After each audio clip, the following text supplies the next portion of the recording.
Hello, Broken Arrow. I'm City Manager Michael Spurgeon. Thank you for joining me for the March 2025 edition of Broken Arrow in Motion.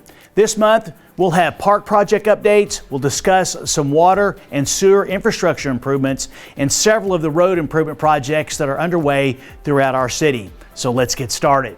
A portion of the Central Park on Main Street is being transformed into the Gardens at Central Park.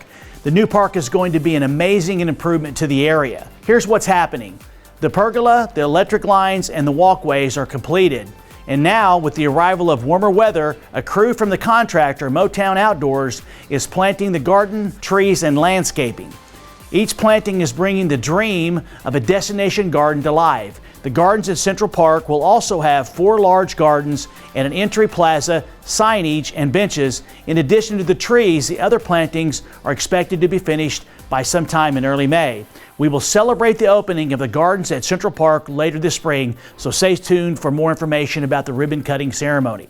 Staying in parks, let's head over to the Events Park on the east side of the city and discuss the infrastructure improvements underway that are happening there in connection with our new outdoor amphitheater. Crossland Heavy Construction is working on our Oklahoma Turnpike Authority on-ramp by way of the Events Park. They were also adding utility infrastructure to the event site and moving some utilities that are in the way of the construction. We are about a quarter of the way complete on these tasks, and additional layers of asphalt are now being added to the parking lots. Next, let's talk about the new Highland Park rugby field on the northeast corner of Oneida Road and Washington Street.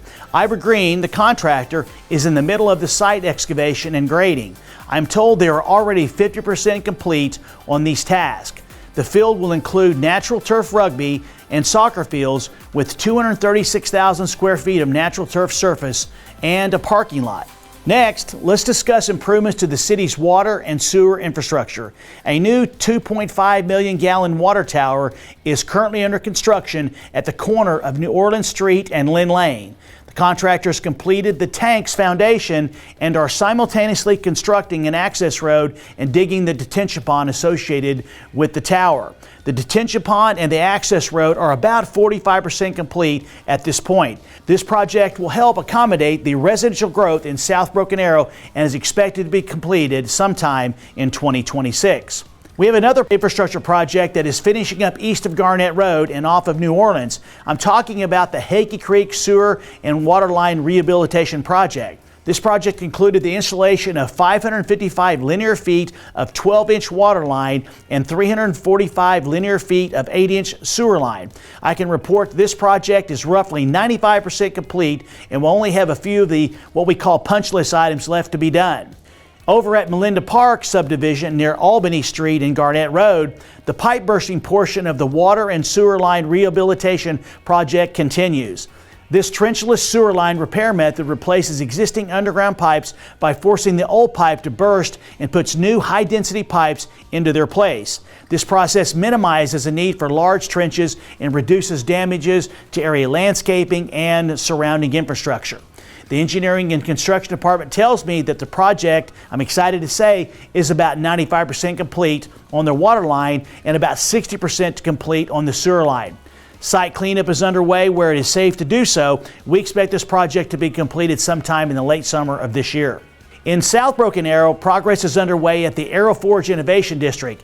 The water and sewer lines are finished, and construction of the storm sewer is roughly 85% complete. You may remember when we first started talking about the Innovation District that it was going to be a concentrated area of our city where entrepreneurs, startups, research and development, or existing businesses that were looking to grow will cluster together to become a hub of innovation and economic growth for our city. This new district will bring new opportunities for growth and prosperity to our community. Now let's discuss something that I know we all want to know about, that's street widening improvement projects that are currently under construction. Over at the New Orleans Street Widening Project at NSU, the contractor, Crossland Heavy Construction, has completed the roadway widening and the curb and gutter portions of this project. Next, they will begin milling the middle of the road and moving this surface layer. Then they will follow up with the full depth patching in place where the road is soft to make sure that the potholes are adequately repaired. After that, they will relay the asphalt on the entire roadway. Once the asphalt is complete, the road will be restriped. We're expecting this widening project to be completed sometime by the end of May of this year.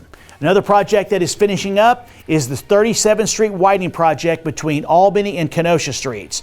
The roadway is fully open and the preliminary walkthrough has been completed. The site will be cleaned up and the final to-do list will be checked off and finished within the next few weeks. For those of you that live in Northeast Broken Arrow and travel this road, we know that it's much improved and we thank you for your patience during construction. Over on Houston Street project from Garnett Road to Olive Street, the roadway south side's drainage improvements are about 85% complete, and the grade work also on the south side of the road is approximately 60% complete. The intersection work is just beginning and is approximately 20% complete. With this project, we are widening Houston Street to 5 lanes and adding a new sidewalk, ADA curb ramps at the intersections, new traffic signals, signage, and improved pavement markings. Okay, that's it for the March edition of Broken Arrow in Motion. As you can see, like always, we have so many great things happening around our community. I'd like to thank everybody for watching, and as I always like to say, I look forward to seeing you around town. And always remember, Broken Arrow is the city where opportunity lives. Thank you for watching. This is a production of the City of Broken Arrow, the city where opportunity lives.